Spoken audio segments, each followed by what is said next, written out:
Саламатсыздарбы? Сынак 2023 жылдын катышуучулары, жеңүүчүлөрү,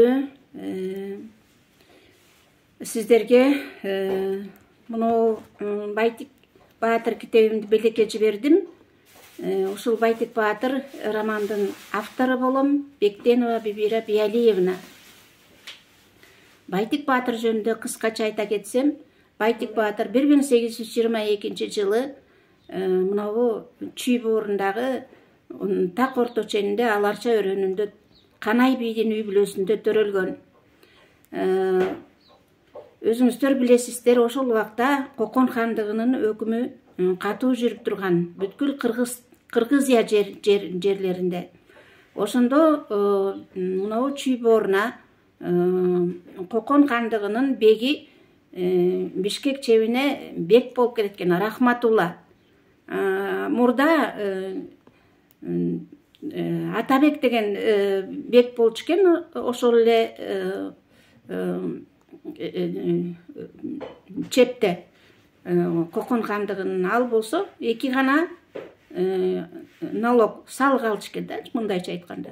Рахматулла келгенден баштап 6-7 налогдун саны көбөйүп, андан калса жаш балдарды, жаш жигиттерди, кыздарды кан ордого алып кетүү күчөгөндөн күчөйт экен да. Анан элдин нааразычылыгы күчөп, Байтик бий болгондон кийин келип ага нааразылыктарын билгизет экен.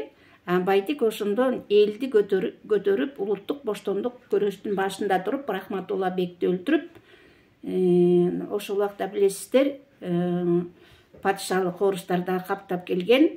Бир эле падышалык орустар эмес, бир жагынан Кокон хандыгы, бир жагынан перстер, араб, бир жагынан Кытай, Англиянын болсо жанагы саякатчылар булам келип биякты чалгындап, ушундап